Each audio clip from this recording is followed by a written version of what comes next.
she is a liar. Sinungaling ka, Ontiveros.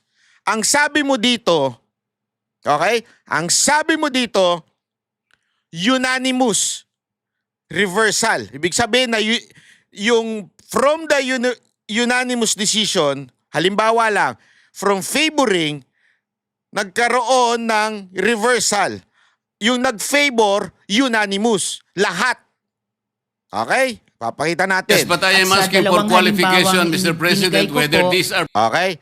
So, eto yon. Ipapakita ko sa inyo ngayon to. Ito po yung sinasabi niyang mga kaso.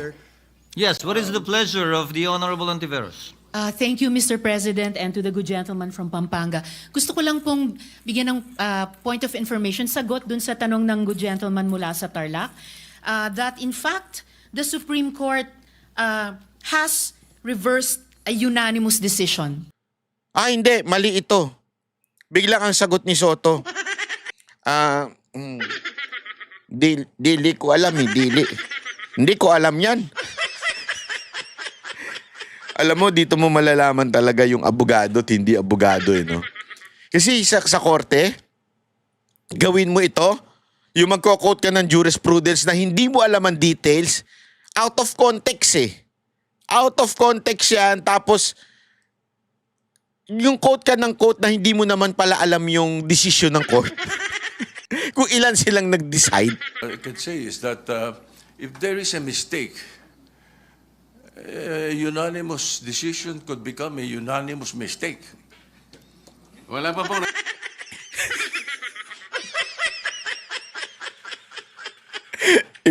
Ibang level ka. Achiche! Achiche! Unanimous decision can be a unanimous mistake. Lahat sila mali. Agoy. Agoy, agoy, agoy, agoy. Nangyaring gano'n, Mr. President. At saka po tayo, pag nananakbo, ako po ay nakasapatos at saka sa kalsada kaya hindi po ako matitinik. Diyan palang nadalin na siya. Declare that will of the people. Yun. Sinasabi dito, ha? Again, this is a jurisprudence. Ito'y batas. Ha? Na ang will of the people ang nag-i-interpret si Supreme Court. Hindi kayong mga lintik na mga terorista. Ang taong bayan, ayaw na ang ganito, ayaw ang mga Duterte. Ulul. And the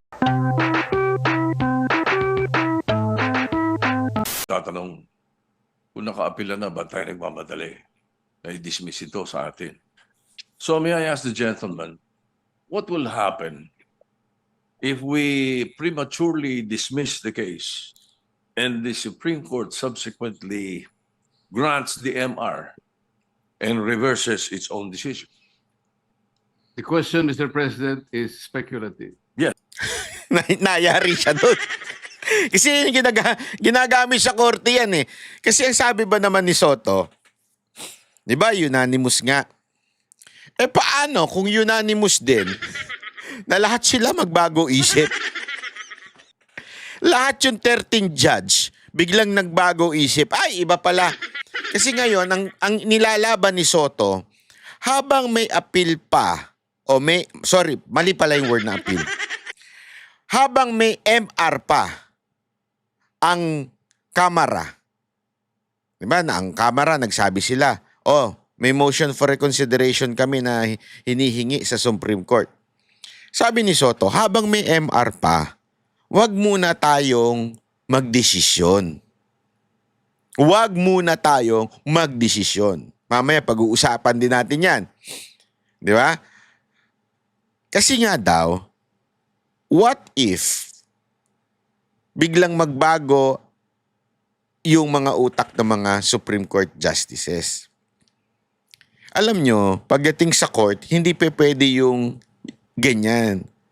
Kaya nga, di ba, may mga ganyan term na ginagamit sa court na objection, Your Honor. Speculative. Kasi nga, hindi pwedeng i-assume mo na, paano kung may ganito? Walang ganon.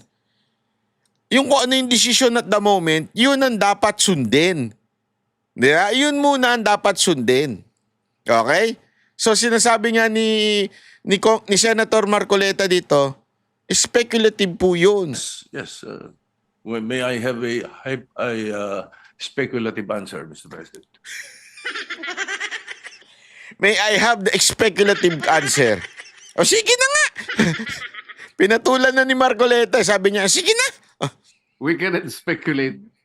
We can only guess, second guess. Kaya natatawa na siya dito eh. Kasi yung banggang, sandali, alam ba nito yung sinasabi niya? Parang hindi abogado ito. Ay, hindi nga pala. Na, Because on the basis of kasi gusto niya sumagot according sa speculation. Hindi pa pwede yun. Pasasagutin mo yung kausap mo, especially legal terms, ng out of speculation lang. What if may ganito? Paano ganito? Ano sa tingin mo? Hindi pwedeng gayon. Ano ba, Soto? our experience as a practicing lawyer, Mr. President, ito pong ganitong klaseng desisyon, talaga pong wala na pong kaduda-duda na kahit po mag-file pa tayo ng motion for reconsideration. We are hoping against hope.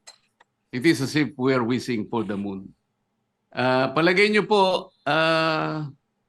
lang po merong isa na nag-reverse. Hmm. Hindi rin po ma-overturn eh. Kasi po ang kailangan po ninyo ay 8 ang mag-reverse. Sa inaakala po ba ninyo, meron kayong makukuhang 8 na pumirma doon sa unanimous decision na babaligtarin po nila yung kanyang sarili. Kaya napakahirap pong mag-speculate, Mr. President. I will accept the answer of the gentleman, but I have done my research, Mr. President. Ayan, yan. Akala, alam mo,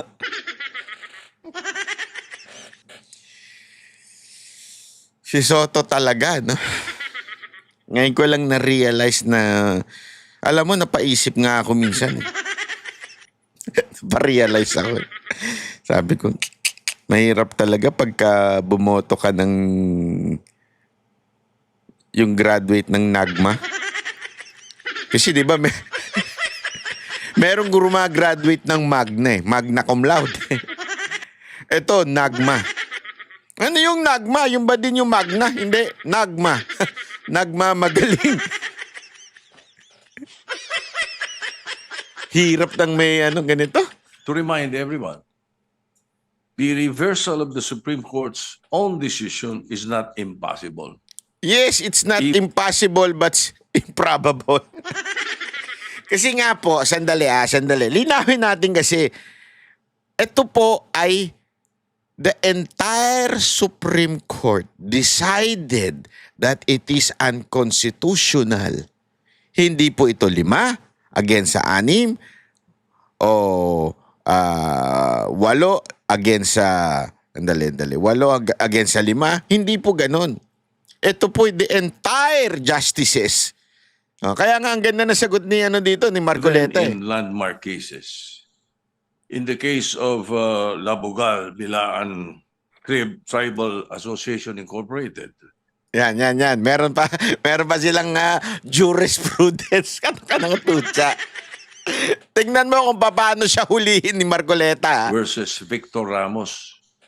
GR number 127882. December 1st, 2004.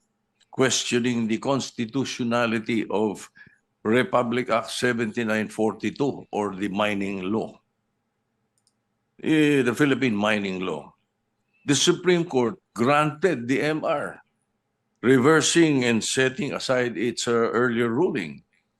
And also, Mr. President, just a few days ago, the Supreme Court reversed its own ruling on the definition of a stockholder. This is the case of Lily Lopez versus Lolito Lopez with GR numbers 25497-957-58. So may kasabihan po tayo, ang tumatakbo ng matulin, kung matinik ay malalim. Ayan na.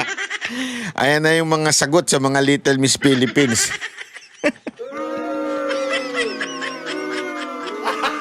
Gago! Ay, nako, grabe buhay, Ireo. Kaya dapat siguro pag-isipan muna natin kung tama ba na bago magdesisyon ang Supreme Court, basta ibasura na natin ang kaso na ito. Unang-una po, Mr. President, gusto kong malaman, yung po bang mga kasong sinabi nyo, unanimous decisions po ba lahat? Ayan na. Patay ka ngayon. Paano ka pa? Pa-quote-quote ka pa. Pa-quote-quote ka pa ng jurisprudence mo dyan. Pa-quote-quote ka pa ng mga decision ng Supreme Court. Tinanong ka lang na napakasimple. Unanimous ba ang decision na yan? Tapos biglang bumaligtad lahat ng Supreme Court justices o yung ilan man lang? Yun, ibig sabihin, kasi ganito yan. Ito ang konteksto dyan. Sinasabi ni Soto, pwede naman bumaligtad yung mga Supreme Court justices. Ang sagot naman ni Marcoleta, pag ganyang instance na unanimous ang decision ng Supreme Court, malabong bumaligtad dyan. Kung meron man babaligtad dyan, isa o dalawa. Madami na yung tatlo. Kahit tatlo pa ang bumaligtad dyan, hindi ma-turn over yung desisyon. Kailangan, sabi nga ni Marcoleta, kailangan mo dyan ng 8 na magbagong gising. Pagkagising, ay, mandali, constitutional yung impeachment. Kailangan 8. Yun ngang makakuha ka ng 2 na magbago isip, malabo na 3 pa, 4 pa, 8 pa. Malabo. Yun yung konteksto niyang usapin na yan. So ang sabi nga ni Marcoleta, sandali, yan bang kino-quote mo? Unanimous ba decision dyan? Ibig sabihin, the entire Supreme Court said unconstitutional pero naging constitutional. Sige nga. Unanimous ba? Ano sagot ni Soto? I am not sure about that. But one thing I can... I'm not sure about that. Anak ka ng wewe. Nag-quote ka pa. Sakit sa bangs. Kasi yun nga yung punto doon eh. The impeachment na sinasabing unconstitutional, unanimous. So, wala nang saysay yung MR. Yun ang sinasabi dito. Ngayon, magko-quote ka ng example na hindi, posible naman magbago isip ng mga judges. Anong konteksto? Ang konteksto ba ay lahat sila before nag-decide? Diyan sa kino-quote niya, unanimous na nag-decide silang lahat at sinasabi nilang, hindi, mali ito. Biglang ang sagot ni Soto, dili ko alam dili. Hindi ko alam yan. Alam mo, dito mo malalaman talaga yung abogado at hindi abogado no? Kasi sa korte, gawin mo ito, yung magko-quote ka ng jurisprudence na hindi mo alam ang details, out of context Out of context yan, tapos yung quote ka ng quote na hindi mo naman pala alam yung decision ng court. Kung ilan silang nag-decide. I can say is that if there is a mistake, a unanimous decision could become a unanimous mistake. Wala pa po.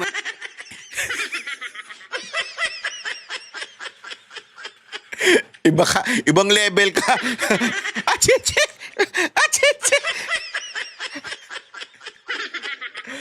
Unanimous decision can be a unanimous mistake. Lahat sila mali. Agoy! Agoy, agoy, agoy, agoy! Nangyaring gano'n, Mr. President. At saka po tayo, pag nananakbo, ako po ay nakasapatos at saka sa kalsada kaya hindi po ako matitinik. Diyan palang nadali na siya. May example pa kasi si Soto di ba? Na pagka masyado tayo mabilis, baka matinik tayo. I mean, pag ako tumatakbo, hindi ako nakapaa. Kaya hindi ako matitinik. Alam mo yung simpleng wit lang din ito ni Marcoleta no? Kawawa talaga Well, Mr. President, there's always a first time.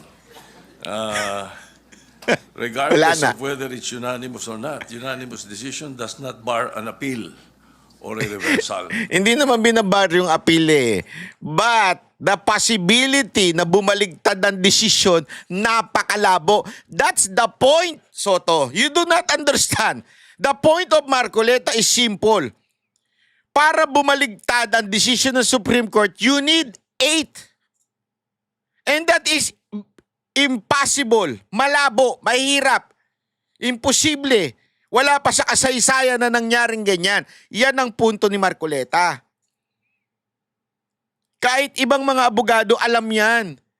Babaligtad ang 8, biglang magbabago ng sudden change of temperature.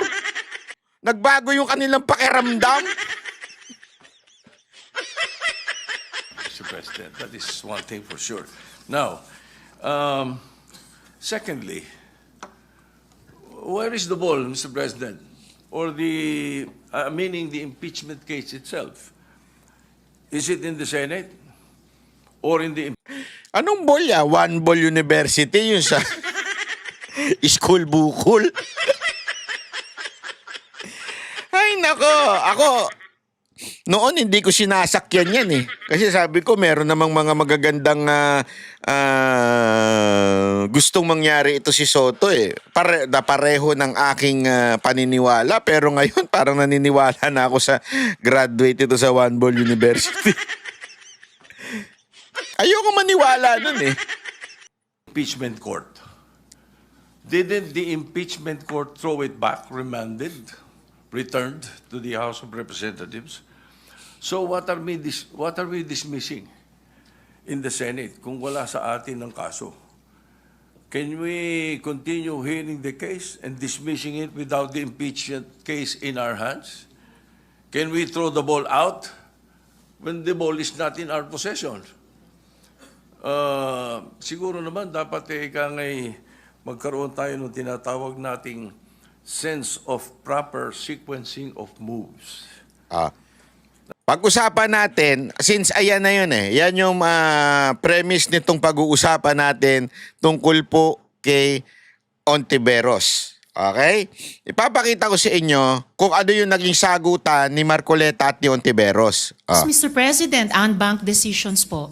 Well, you have to cite the I would gladly cite the GR number po bang hinihingi, Mr. President? Pagka sinabi pong bang, lahat po ng members ng Supreme Court, 15 of them, unanimous. Yan ang tinatanong ngayon ni Marcoleta. Unanimous ba yung kino-quote mo? To Kasi reiterate po, what I... baka division lang yan, 5 lang yun. Hindi po No, bank Mr. yun. President, to Dito, nililinaw naman niya. Kasi dalawa yan eh. Pag Supreme Court, division lang, ibig sabihin, iilan lang sa Supreme Court. Pag sinabi mong en bank, the entire Supreme Court. Okay? So tinatanong niya, nililinaw niya, is it the division o en bank? Hindi nga makasagot ng diretso si Ontiveros. Hirit ka pa ng hirit. reiterate what I already said. Mga ano po ito, mga reversal ng unanimous Supreme Court decision. Ito alinaw na sinabi niya. Reversal ng unanimous decision. Meaning, the first decision was unanimous. Tapos, nagkaroon daw ng reversal decision from the unanimous decision. Malinaw. Yan ang sinasabi ni Ontiveros na ipapakita ko sa inyo na napakasinungaling niya. I will cite you the same thing that he is citing. Not she is a liar. Sinungaling ka, Ontiveros. Ang sabi mo dito, okay? Ang sabi mo dito, unanimous reversal. Ibig sabihin na yung from the unanimous decision, halimbawa lang, from favoring, nagkaroon ng reversal. Yung nag-favor, unanimous. Lahat. Okay? Papakita natin. Yes, but I am At sa asking for dalawang qualification, halimbawang Mr. President, binigay ko whether po, these are... Okay? So, eto yon. Ipapakita ko sa inyo ngayon to. Ito po yung sinasabi niyang mga kaso. Yes, what is the pleasure of the Honorable Ontiveros? Thank you, Mr. President, and to the good gentleman from Pampanga. Gusto ko lang pong bigyan ng point of information, sagot dun sa tanong ng good gentleman mula sa Tarlac, that in fact, the Supreme Court has reversed a unanimous decision in a lot of instances before. Dalawa lang po ang ibibigay kong halimbawa. League of Cities of the Ulitin natin ha, ang linaw po mga kababayan. Ang sinasabi niya dito, a decision, a unanimous decision, okay, was reversed o hindi ko alam, wait, ano yung eksaktong term na ginamit niya. Pakinggan natin ha. Rewind natin. Dalawa lang po ang ibibigay kong halimbawa. League of Cities of the Philippines versus COMELEC. Sorry. Tarlac, that in fact, the Supreme Court has reversed a unanimous decision. The Supreme Court has reversed a unanimous decision. Ito yung mga case na sinasabi niya, lahat daw, kaya nga unanimous lahat daw ay nagsabi ng ganito, tapos biglang nag-reverse. Nagbago yung iba, kaya nabago yung desisyon. So halimbawa lang, I'm not sure kung 15 yung judge na nandyan. Kasi dun sa impeachment, may dalawang wala nasa ibang bansa ata or whatsoever. Hindi ko alam kung 15 yung sinasabi niya dyan. Basta unanimous. Ibig sabihin, all the judges that is present or nagtatakil nung case na yon, lahat daw sila ay favoring this decision, biglang ni-reverse, binago. Kaya nanalo naman yung kabila. Okay, yan na sinasabi niya ha. In a lot of instances before. Ano Dalawa yun? lang po ang ibibigay kong halimbawa. League Sige. of Cities of the Philippines versus Okay. COMELEC. Original decision 2008, reversal on motion for reconsideration 2009. Isa pa pong halimbawa. Yan muna tayo. Ano daw yon? Ito yon. Papakita ko sa inyo. Ayan. SC ruling on League of Cities versus COMELEC. Yan yung sinabi niya. Ulitin natin ha. Original decision 2008, reversal on motion for reconsideration 2009. Isa the Philippines versus okay. a Ayan unanimous yun. decision in a lot of instances before. Ito yun, Dalawa una. lang po ang ibibigay kong halimbawa. League of Cities of the Philippines versus COMELEC. Original decision 2008, reversal on motion for reconsideration 2000. Ano sabi niya? Unanimous daw. Ano nakasulat dito? Mag-Google kayo. Makikita nyo ito. O kung mas maganda, kay ChatGPT nyo to. Initial decision November 18, 2008. The Supreme Court voted 6-5. Putang ina, sabi ko. Napamura ako nung nabasa ko to. Hindi ko minumura si Ontiveros ha. Napamura lang ako as an expression.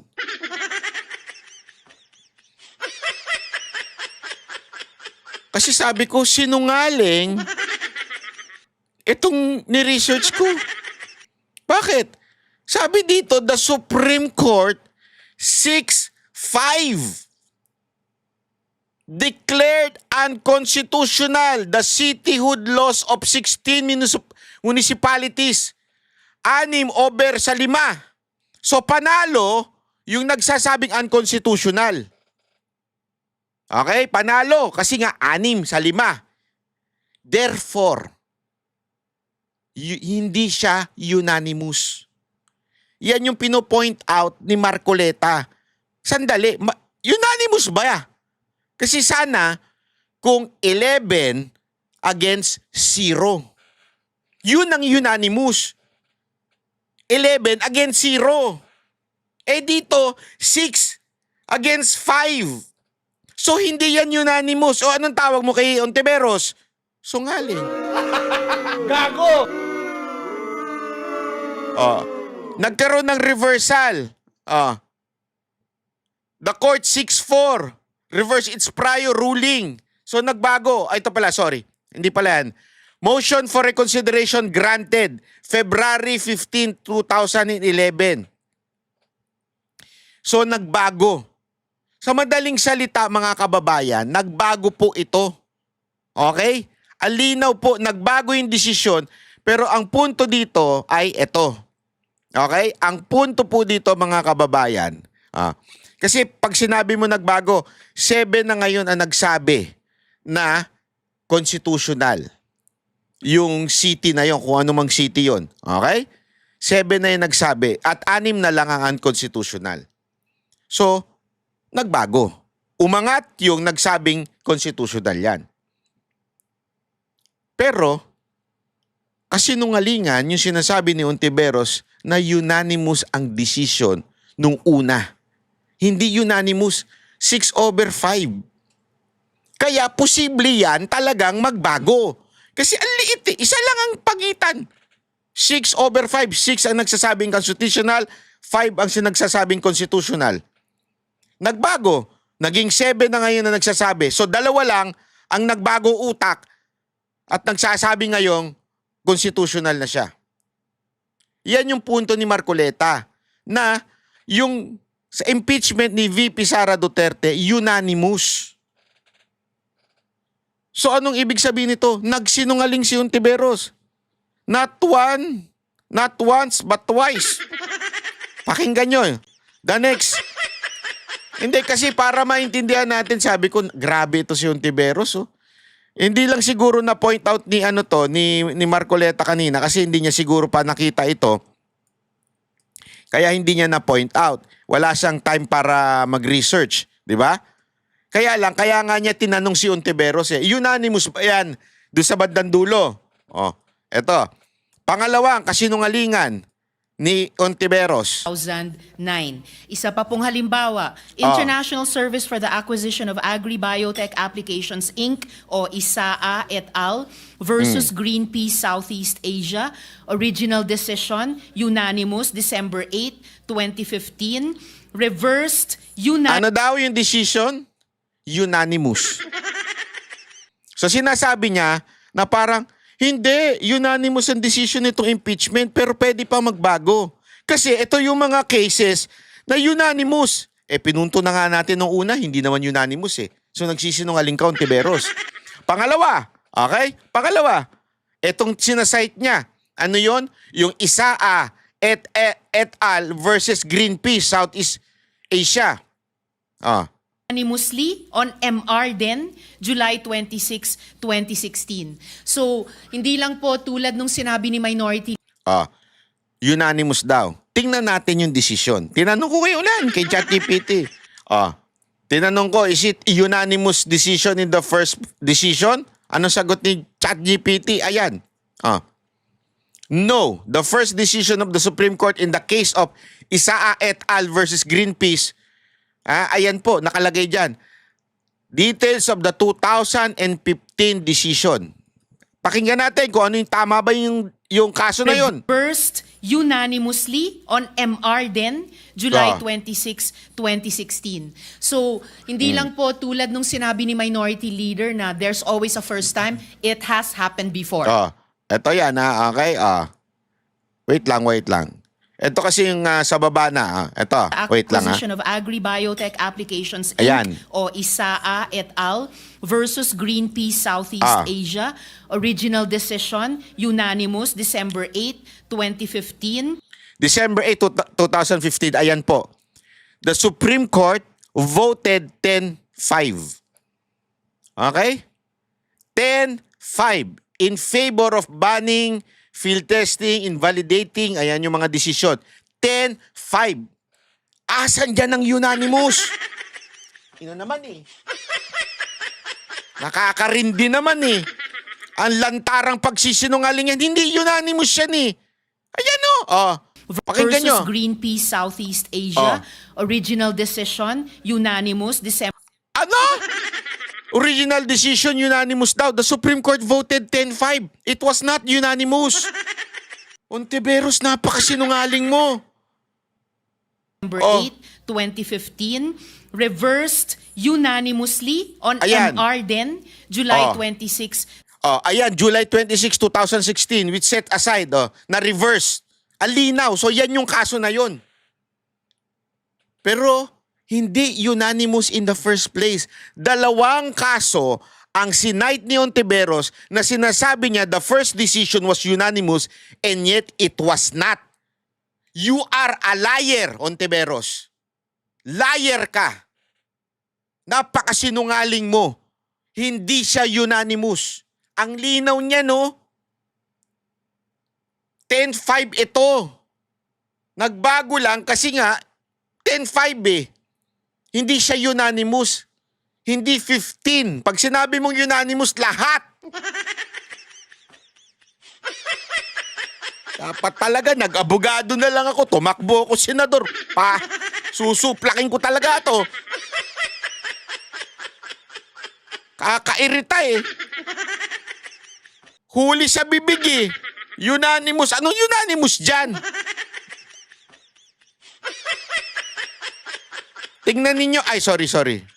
Tingnan ninyo ha, pagpipilitan niya pa ito. Pagpipilitan niya, babarayin siya ni Marcoleta eh. 2016. So, hindi lang po tulad nung sinabi ni Minority Leader na there's always a first time, it has happened before. So, yung ganitong klaseng milagro na hinahanap, posibleng mangyari din po dito sa kasong pinag-uusapan natin. Malay po natin. Salamat po, Mr. Noted. President. Salamat sa Mr. good President, gentleman may I know from Tarlac. from And the entered good into the senator, record.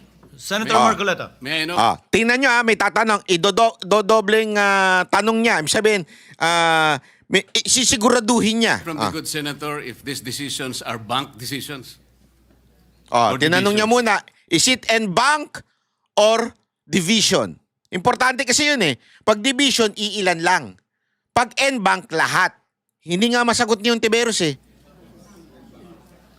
Yes, Mr. President, unbanked decisions po. Well, you have to cite the Ang tagal, nagtanong muna siya doon sa kanyang coach. Naririnig niyo may nagsasalita. Tuloy natin. the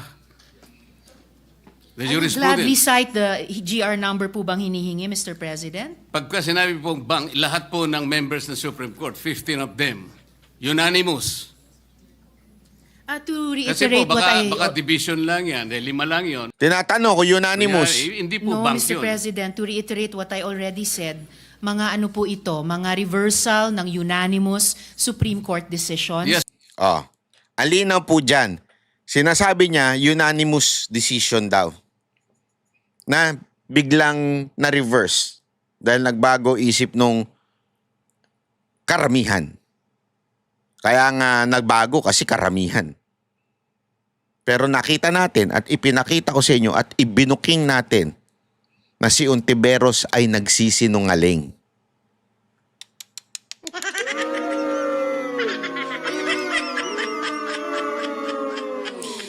Ay, Diyos me. Pambihira ka, Ontiveros. Oh. Diyos me. Ano pa kaya ang mga kasinungalingang ginagawa mo?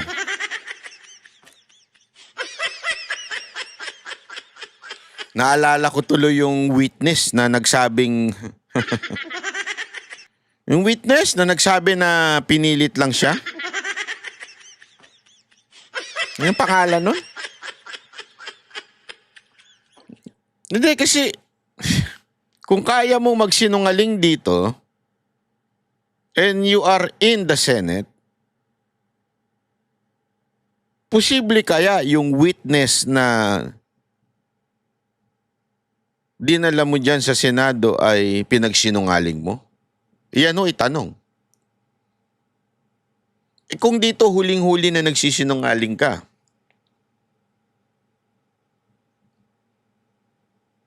ito kayang witness, nagsinungaling din nung una. Tapos ni-reverse niya yung decision niya. Gago! Yan po yung tanong. Kasi alam mo mga kababayan, bakit ko natanong yan? Kasi ganito lang po kasimple yan eh. Kunwari, ikaw may empleyado ka. Etong empleyado mo, nahuli mo na one time na nagnakaw sa'yo. Tapos tinanong-tanong mo, o ikaw ba kumuha nitong pera sa cashier? Kasi ganito. Tapos Nagsinungaling sa'yo. Yeah? Ang problema, may CCTV. Pinakita mo ngayon yung CCTV, ayun, siya nga ang kumuha dun sa cashier. So, nagsinungaling na siya. Biglang merong pangyayari na naman. Ha? May nawala na naman, nawala na yung laptop mo. Halimbawa, laptop mo kinuha. Diba? Ngayon, posible kaya na siya ang kumuha? May posibilidad ba na siya ang kumuha? O wala? Ganun lang kasimple yun. Kung napatunayan mo na nung una na itong empleyado mo ay nagnakaw, kaya alam, binigyan mo uli siya ng tsansa na magbago, pero may nawala na naman doon sa yung opisina, yung laptop naman, posible kaya na siya uli yung kumuha na yun? Kasi pinagbibintangan siya nung merong ibang empleyado mo doon na nagsabing, "Sir, si ano talaga ang kumuha niyan. Pangalan niya si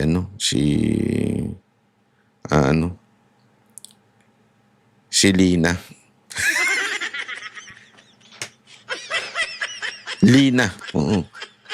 Si Lina ang kumuha niyan, di ba? Ano sa tingin ninyo?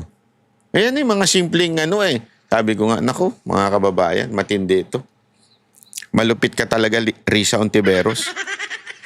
Sa tingin ko, karapat dapat ka maging presidente.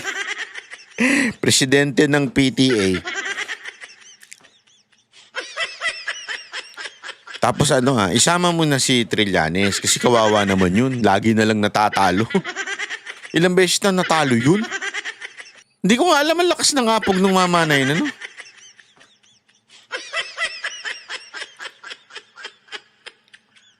alam mo, nako. Ito pa, papakita ko sa inyo Maganda rin tong ito pong sinabi ni Escudero, talagang marami ho ang tinamaan. Ito yung tinatawag mo na derechuhan, walang paligoy-ligoy. Ang ganda na sinabi ho ni Escudero, yung sinabi niyang meron pa bang supremest? Parang bestest.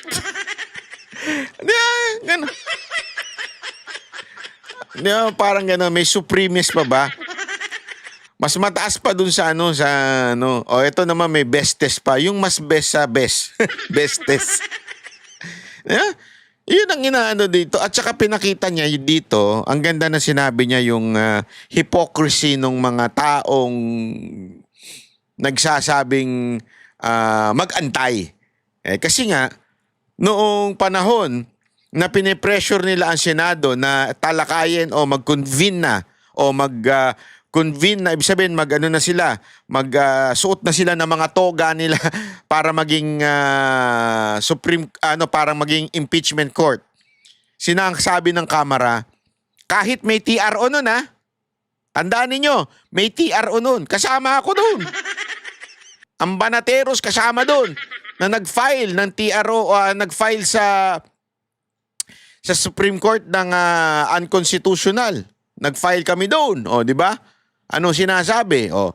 May ganun pa And yet, sinasabi ng mga lintik na mga congressman, lalo na yung mga chihuahua dyan, hindi, kailangan agad. Forthwith. Lahat ng lintik na media, lahat ng quote-unquote legal luminaries, mga constitutional framework, lahat sila nagsasabing forthwith. Wag pabayaan na yung final na sa Supreme Court. Forthwith. This time. Sila naman na nagsasabing, sandali lang, chotomate Kudasay. Sandali lang, antayin muna natin yung final namin sa Supreme Court. Great. Kita mo kung anong klaseng hypocrisy meron itong mga lintik na to? Yan yung sinasabi ni Escudero Yung binabanatan niya dyan. Ang ganda ng ni Escudero dito.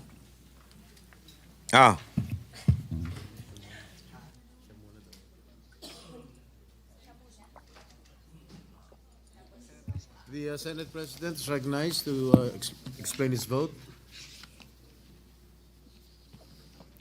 Thank you, Mr. President. Distinguished colleagues, sa mga minamahal nating kababayan. For many of us, the past 2 weeks have proven to be an exasperating, mentally and emotionally exhausting experience. Both sides have fought bitterly a dialectical struggle to articulate what they respectively believe to be the correct position or view on the issues involved. Passions had run high as demonstrators, whether for or against impeachment, took to the streets armed with their familiar slogans and chants to air their voice on the matter. Various sectors of society, from business, retired military, academe, denominations of faith, offered suggestions for a return to a state of normalcy in the official relations of governmental branches. Through all these, and as early as the time when the articles of impeachment had been constituted, the court was specifically asked, told, urged, and argued to take no action of any kind and form with respect to the prosecution by the House of Representatives of the impeachment complaint. When the present petitions were knocking, so to speak, at the doorsteps of the court, the same clamor for non-interference was made through what are now arguments of lack of jurisdiction, non-justiciability, and judicial self-restraint, aimed at halting the court from any move that may have a bearing on the impeachment proceedings. The court did not heed the call to adopt a hands-off stance as far as the question of constitutionality of initiating the impeachment complaint is concerned. What lies in here rather, is an issue of genuine constitutional material which only the court can properly and competently address and adjudicate in accordance with clear-cut allocation of powers under our system. The claim, therefore, that the court, by judicially entangling itself with the process of impeachment, has effectively set up a regime of judicial supremacy is patently without basis in fact and in law, because it is not at all the business of the court to assert dominance, judicial dominance, over the other two great branches of government. Rather, the raison d'etre of the judiciary is to complement the discharge by the executive and legislative of their own powers to bring about ultimately the beneficent effects of having founded and ordered our society upon the rule of law. Mr. President, distinguished colleagues, the institution that is the Supreme Court, together with all other courts, has long held and been entrusted with the judicial power to resolve conflicting legal rights regardless of the personalities involved in their suits or actions. The court has dispensed justice over the course of time, unaffected by whomsoever stood to benefit or suffer therefrom, unafraid by whatever imputations or speculations could be made to it, so long as it rendered judgment according to the law and the facts. No one is above the law or the Constitution. This is a basic precept in any legal system which recognizes equality of all men before the law as essential to the law's moral authority and that of its agents to secure respect for and obedience to its commands. Perhaps there is no other government branch or instrumentality that is most zealous in protecting that principle of legal equality other than the Supreme Court, which has discerned in its meaning and ramifications through its application of numerous cases, especially the high-profile kind in the annals of jurisprudence. The Filipino nation and its democratic institutions have no doubt been put to a test once again by this impeachment case. Accordingly, the court resorted to no other than the Constitution in search for a solution to what many feared would ripen to a crisis in government. Sa muli, magandang gabi po sa ating lahat. Hindi ko po salita mga sinambit ko na ilang minuto. Yun po ay paraphrase at halos eksaktong quotation ng salita ni dating Justice Conchita Carpio Morales sa Francisco ruling na kinatigan ng mayoriya ng mga miyembro ng Korte Suprema, kabilang na si dating Chief Justice Puno, dating Justice Carpio, dating Justice Ascuna, dating Justice Panganiban. Ano nga ba itong Francisco ruling na pinag-uusapan natin ito? Ano nga ba ang pinagkaiba nito sa kasalukuyan nating hinaharap? At bakit ko ba ito tinatanong? Ginoong Pangulo, bahagi ako ng Kongresong nagtangka na i-impeach si dating Chief Justice Davide. Bakit ko sinabing tangka? dahil pinigilan po kami ng Korte Suprema. In-enjoin at nag-issue ng TRO ang Korte Suprema at ito yung desisyong yun. Francisco, case na palaging sinasite po natin. Ano bang pinagkapareho? Ang aligasyon laban sa nasasakdal noon na si Chief Justice Davide, kaugnay din ng corruption. Daang milyon din. Ang pinag-usapan, initiation of impeachment na dapat sole prerogative din ng Kamara. Ang pinag-usapan, ano bang definisyon ng initiation na dapat sole jurisdiction din ng Kamara? Ang tanong ko po ay simple. Noong mga panahong yun, nasaan po lahat na nagrereklamo ngayon at nagko-question sa desisyon ng Korte Suprema? Yung mga mahistradong nagko-question ngayon na retirado na, bumoto sila pabor doon. Subalit ngayon, tila nag-iba ang posisyon. Ano nga ba ang pinagkaiba kung meron man? Nagbago yung posisyon no? Nagbago na ngayon. Yung mga dating retired na dati involved doon sa kaso. Ngayon, iba na ang sinasabi, ibang tono na. Klaro ang pinagkaiba. Iba ang pangalan ng nasasakdal. Ayun yun, ibang pangalan. Sino? Si Duterte. Sabi na nga ba eh. Ibig sabihin, yung batas na pinaglalaban nila noon ay hindi na nila pinaglalaban ngayon kasi si Duterte na. Di ba? Pero nung kasamahan nila yung pinaglalaban nila, todo laban sila.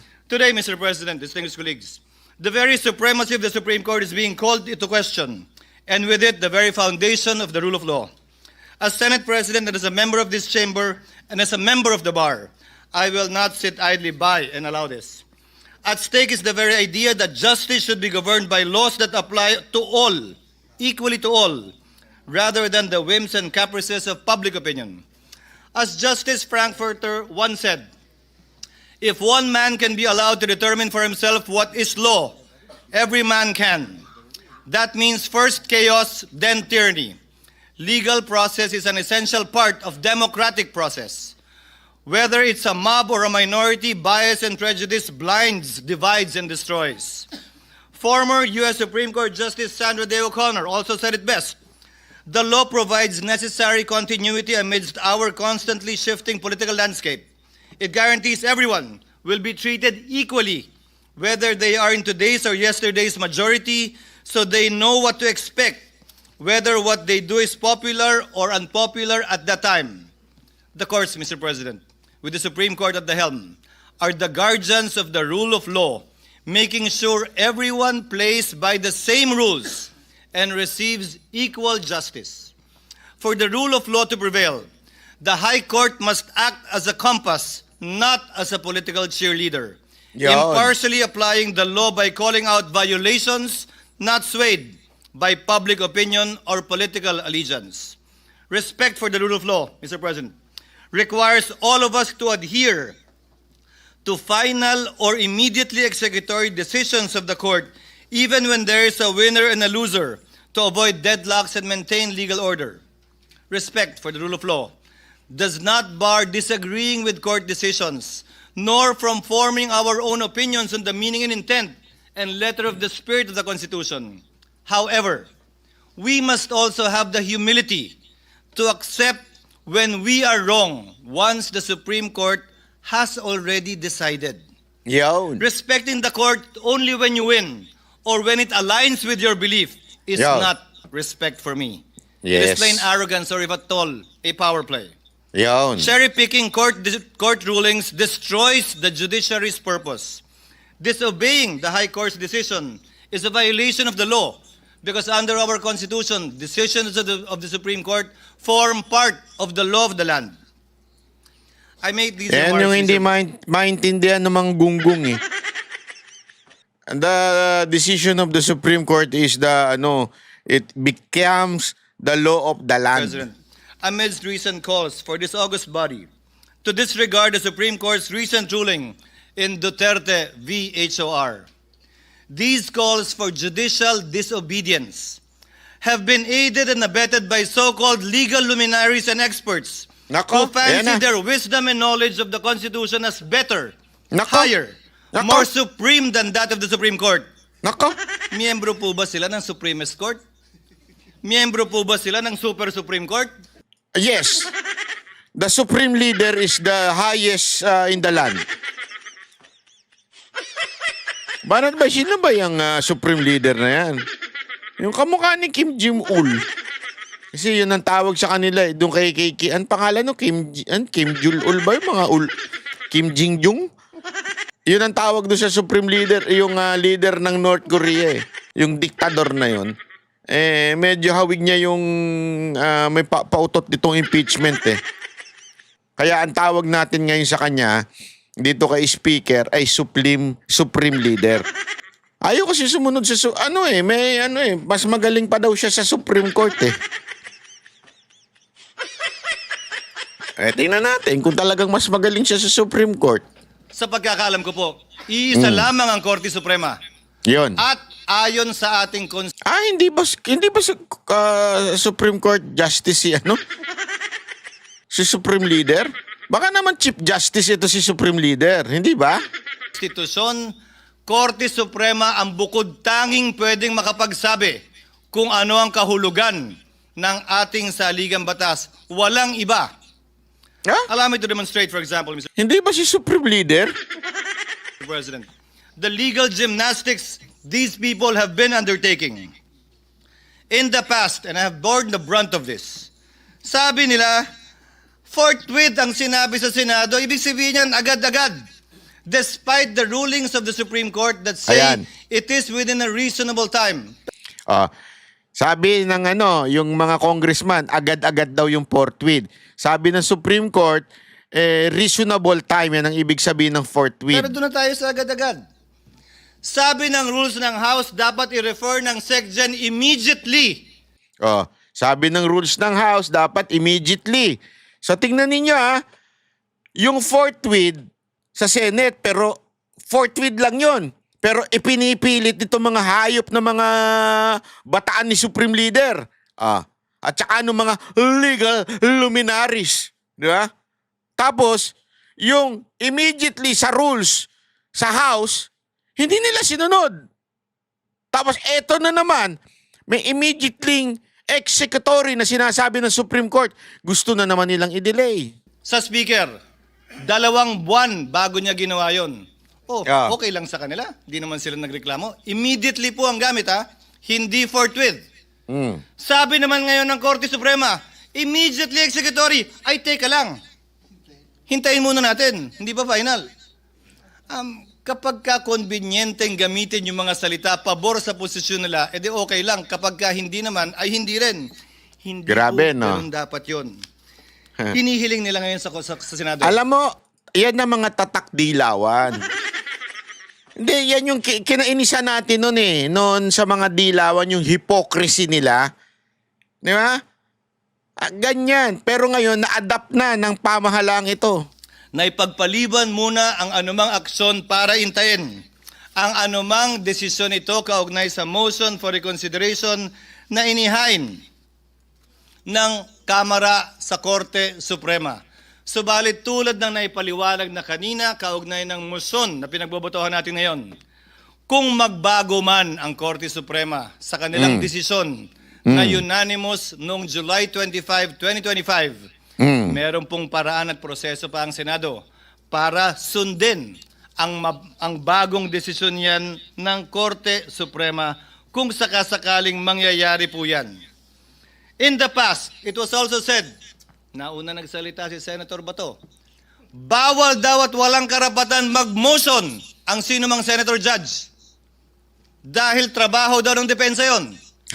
Bakit yung mga parehong tao yung pinag-uusapan? Dapat maghain tayo ng motion for reconsideration. Hindi ba trabaho din ng prosecution yon? Nag-gets niyo yun? Grabe yun Naalala niyo na nag-motion si Bato? Motion to dismiss tapos ginawang na niremand na lang. Ang sabi ng mga ulul, ng mga terorista, ang sabi nila, hindi dapat ang nagmo-motion senador kasi they're judges.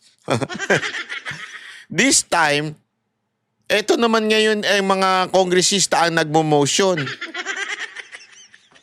Tapos nagagalit sila. Di ba? Hindi naman po pwede na pwede lang pag kayo, hindi na pwede pag iba. Now the prosecution has actually filed a motion for reconsideration, and rightfully so, and not by this chamber. Noon kapag nung bumoto kami para i-remand ang impeachment complaint sa Kamara, pinapaboran daw namin yung nasasakdal. Sinabi ko na rin yan, na yung kontra sa impeachment at pabor sa impeachment, hindi ko didinggin. Na yung kontra at pabor kay Vice President Sara Duterte, hindi ko didinggin.